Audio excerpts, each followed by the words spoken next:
So, is remaking Ben-Hur really that bad of an idea?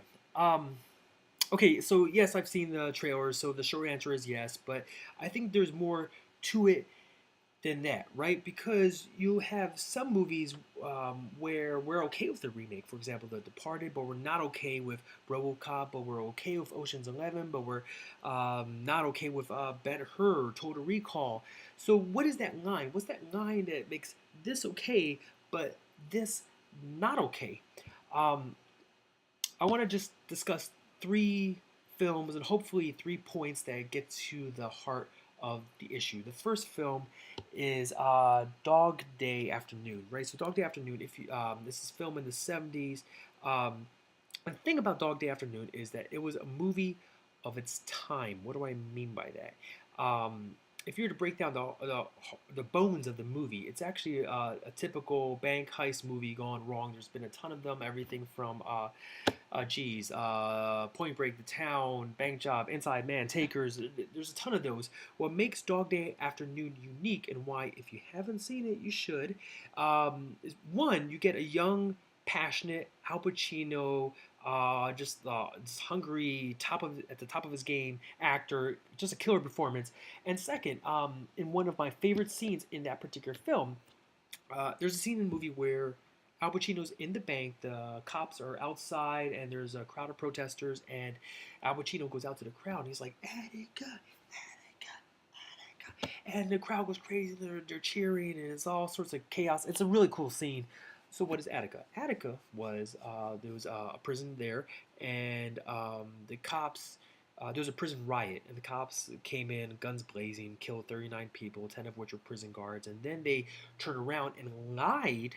The cops lied and then said, "Oh no, the inmates slashed the throats of those 10 guards." And then the truth came out, and there was complete distrust and law enforcement, and this crazy controversy, all that stuff. So basically, my point being, to the people in the 70s watching the movie, that scene meant something to them.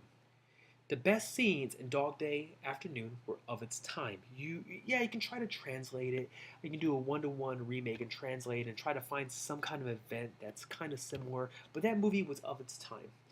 All the things that made it special were of its time. The second movie I want to talk about is Total Recall. Total Recall. I remember watching it and thinking, like, the cast is cool. Colin Farrell, Jessica Biel, Kate Beckinsale, Bryan Cranston's in it. The action scenes are good, well choreographed. They had a lot of cool one takes where they're jumping through windows, sliding under tables, cool stuff. But then came the twists and turns, and the movie is a one-to-one remake. Every story beat is exactly the same. Every twist and turn is exactly the same. And so I'm watching the remake, and half of the movie I know exactly what's going to happen, and therefore half of the movie is boring. Half the movie doesn't work. So for someone who's seen the original, the remake doesn't work. And for someone who hasn't seen the original, they should watch the original because it's aged really well. It's bloodier, crazier. It's just an all-around better movie, and it's aged really, really well. And so you have one film where it's of its time. All the things that made it great were of its time. And you have another film that they did a one-to-one remake, and therefore there was no reason. They brought nothing new to the table. There's no reason for it to exist. Which brings me to the third film, and I think the heart of this whole argument. When people talk about a remake that worked, they often talk about John Carpenter's The Thing.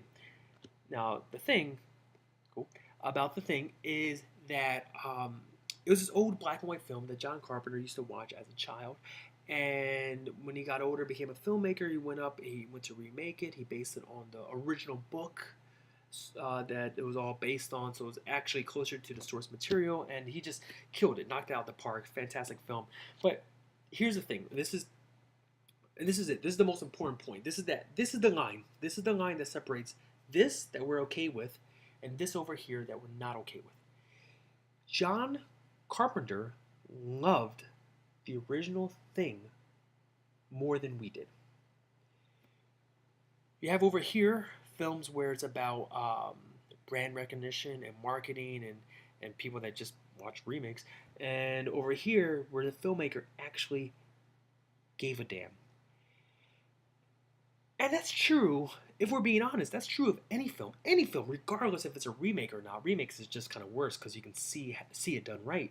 But any film where the filmmaker itself just doesn't care, um, there's no reason for that film to exist. So that being said, are remakes in and of themselves bad? Well, they can reach a new audience. You can do something new with it. There might be technology that can do things and explore a vision more completely than it did in the past. Are remakes in and of themselves bad?